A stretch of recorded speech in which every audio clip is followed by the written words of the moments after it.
जय श्री श्याम। आज हम सुनेंगे कार्तिक स्नान की एक अद्भुत कथा। एक बुढ़िया माई थी जो चतुर्मास में पुष्कर स्नान किया करती थी। उसके एक बेटा और एक बहू थी। सास ने बहू को फलाहार बनाने को कहा तो बहू ने खाली टिफिन ही रख दिया। बेटा माँ को पहुँचाने के लिए पुष्कर गया। रास्ते में माँ से बोला, माँ फलाहार कर लो। जहाँ पानी मिला वहीं फलाहार करने बैठ गई तो भगवान की कृपा से खाली टिफिन फलों से भर गया। माँ ने फलाहार कर लिया। पुष्कर माँ के रहने के लिए झोंपड़ी बनाकर बेटा वापस आ गया। रात्रि में श्रावण मास आया और बोला, बुढ़िया माई दरवाजा खोल। तब बुढ़िया माई ने पूछा, आप कौन? मैं श्रावण मास। बुढ़िया माई ने तुरंत दरवाजा खोल दिया। बुढ़िया माई ने शिव पार्वती की पूजा अर्चना की, बेलपत्र से अभिषेक किया। जाते समय श्रावण मास ने बुढ़िया माई को आशीर्वाद दिया और झोंपड़ी की एक दीवार सोने की हो गई। भाद्रपद मास आया, उसने भी दरवाजा खोलने को कहा। बुढ़िया माई ने दरवाजा खोला, सत्तू बनाकर कजरी तीज मनाई।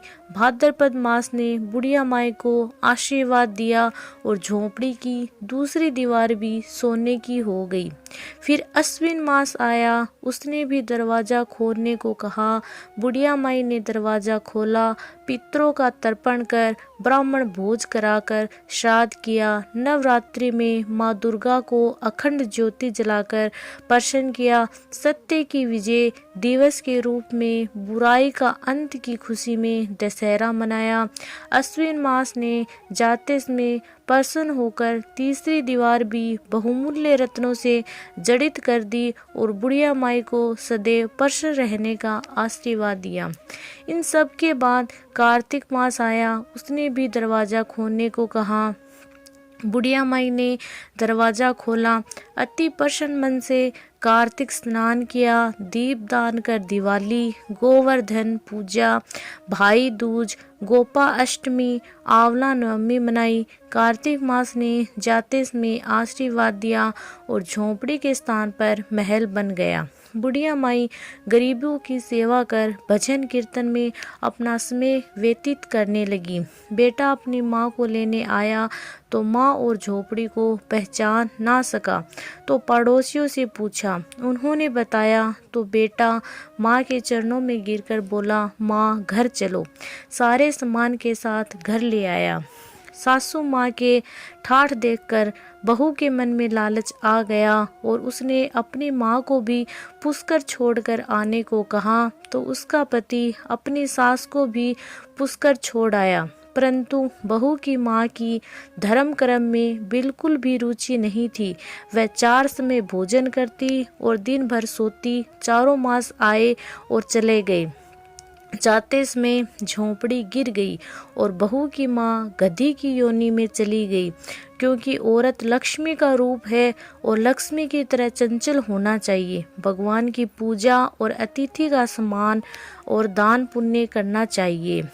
बहू ने कहा, अब माँ को ले आओ। जब जवाई सास को लेने गया तो कहीं नहीं मिली।